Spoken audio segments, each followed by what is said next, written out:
Hello everybody, Tash here and welcome back to the How to Renovate podcast. Today we are talking about renovation mistakes you don't know you're making until it's too late.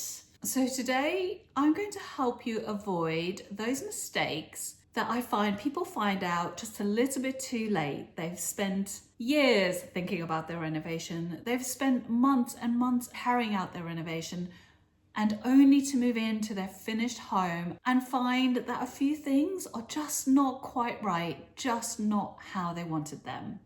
So today's episode is dedicated to helping you spot and think about those small decisions that end up having a big impact on how your home functions, feels, and flows. So let's get into the episode. I'm going to tell you about some common mistakes I see when people renovate. So number one, I find, comes up quite a lot, and it's lighting, sockets, and sight lines. So lots of times I find socket placements are a big one that come up. People find when they move in that they didn't think really carefully enough about how they use the space, and they just kind of made sure there were some socket points in each room. But you have to really think about where you will sit to work. Where do you need to recharge your laptop or your phone? Where will you use your small appliances? Do you need a socket in the kitchen island if you have one? So these are all things you really need to examine very early on during your planning and layout phase so that you can get it right when you come on site. Because when you're on site, you'll have all your builders and your tradespeople asking you lots and lots of questions. And if you're deciding at that stage where you want your sockets, you will not be making the right decisions because perhaps you don't have your floor plan with you. Perhaps you're feeling a bit stressed with so many people asking you for so many decisions, and you don't have time to actually sit down and think about it at that stage. So you're making rushed decisions, whereas you should really think about this stuff right at the start of your renovation process, right at the planning stage when you're doing your layout plans and you're deciding where your furniture should go and how you will use your spaces. That's when you decide where your lighting will go, where your sockets will go, and how you want your lighting to work, which circuits you want which lights on. So really, it's that early that you need to start thinking about these things so that when you move in, you're not disappointed and you're not finding that things aren't where you want them to be or where they should have been. You've also got to think really carefully about your lighting placement, especially if it's for things that can't be moved. So let's say you're having a kitchen island installed, but your lighting's off center if you're having some beautiful pendants above it. So all of these things need really careful planning, thought, measuring.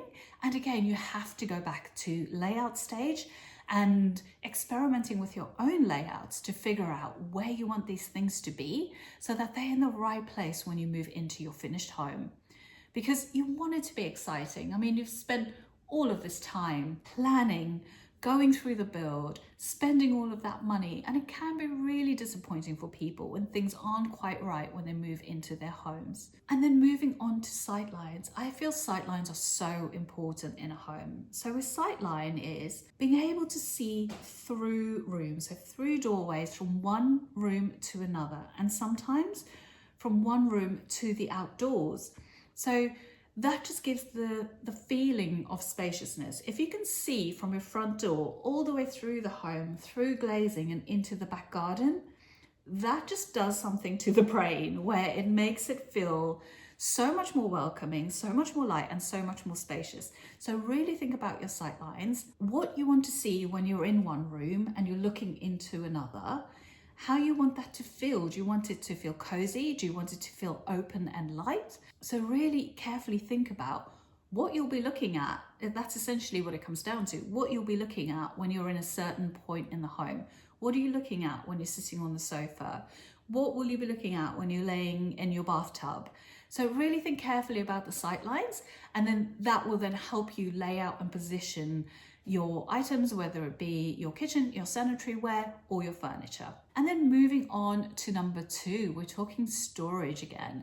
And I know I talk about storage a lot, and I find it is because it's one of these things that people really regret. It definitely is a mistake they don't know they're making until it's too late if they haven't planned for it properly.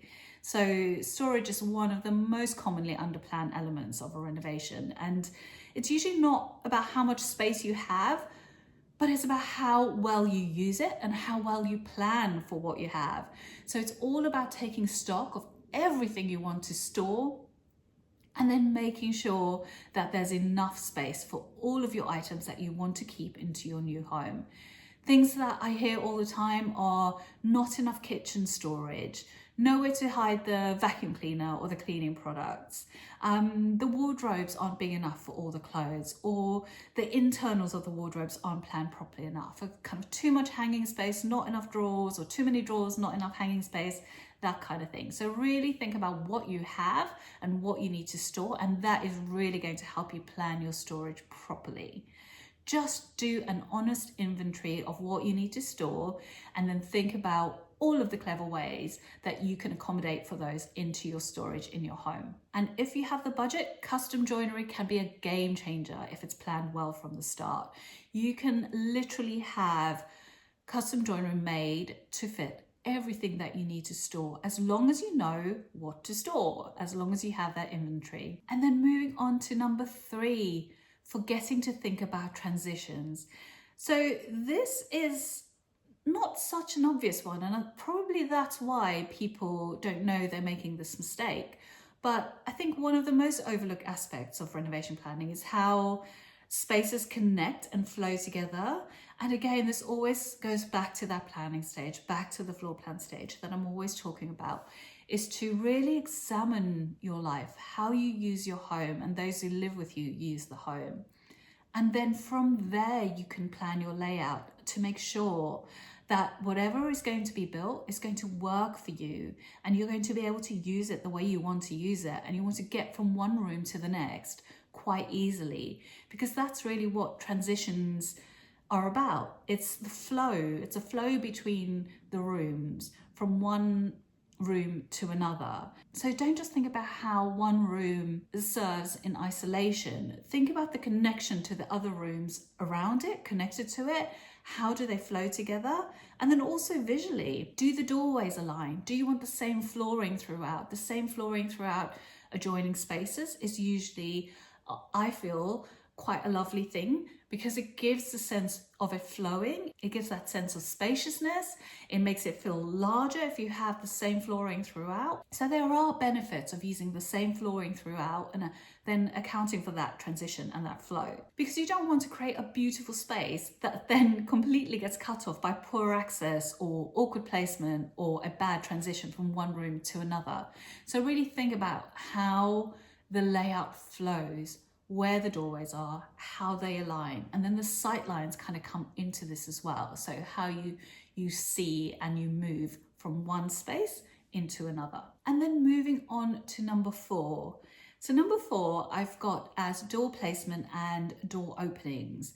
So this can be a tricky one. Actually, on this one, bifold doors come up a lot. So bifold doors are, I think they're a bit Marmite. Some people love them, some people hate them. I have huge bifold doors in my kitchen. I actually love them, but I think it works with my space. And I just think you've got to think about your space. How big is it? How wide are the doors you want to have installed? Where do they open? So where do the doors stack? Because I find that is a huge regret for some people, is that they really wanted bifold doors, but they didn't think about the furniture placement that would be blocking the doors, or they didn't think about whether they would actually fully open the doors that much at all. And perhaps where the doors open or where the doors stack is in the completely wrong place, where, let's say on a summer's day, you've got the doors completely open, but the doors are perhaps stacking not against a wall, but rather into the middle of the patio. Then of course they're going to get into the way and cause a frustration. So you have to think really carefully of how you're going to use the space inside and outside before you decide if you want your bifold doors to open to the left or to the right, where they're going to stack. Are they going to be in the way when they either partially opened or fully opened?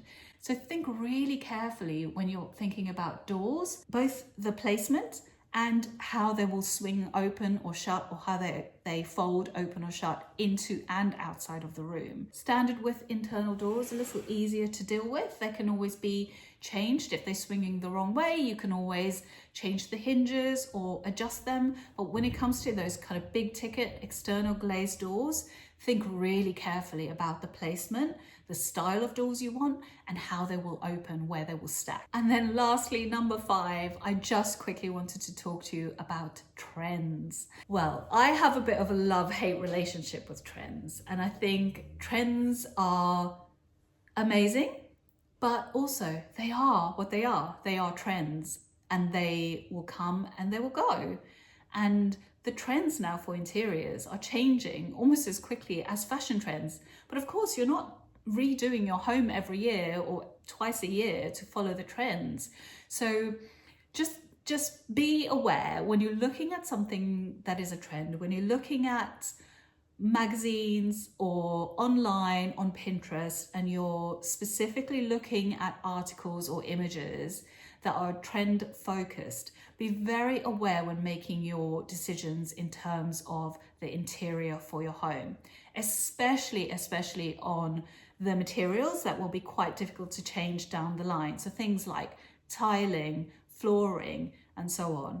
If you're choosing trendy materials for tiling, that is not a cheap and easy fix to change down the line when you get tired of that trend and you'd like a change.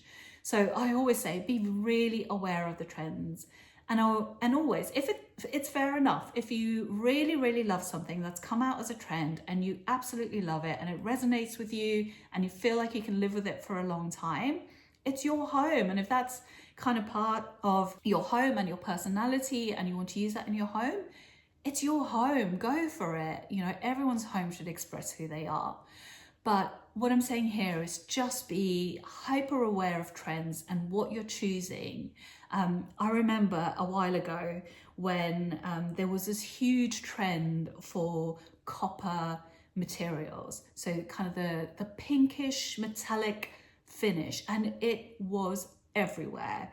And I recall at the time on Instagram, people were using it on their backsplashes, on their kitchen islands, on their taps. And although I actually quite liked the color and I liked the feeling, and I did want to include it in my home, I just decided on one lamp that could easily be changed or removed if I wanted to down the line.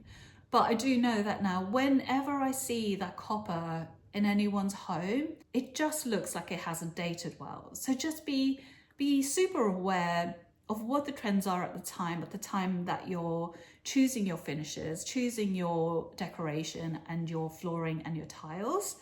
And just kind of take a step back for a minute, consider your decisions carefully, and really think about whether you're still going to like that in 5 to 10 years' time before making your decision. So those are my feelings on trends, everybody. And that really nicely brings me to the end of this episode. And as always, if I don't say it enough, the renovation mistakes you don't know you're making can mostly be avoided by planning well at the start. So happy planning. I hope this episode was useful, and I so look forward to seeing you in the next episode, everybody. It's bye for now.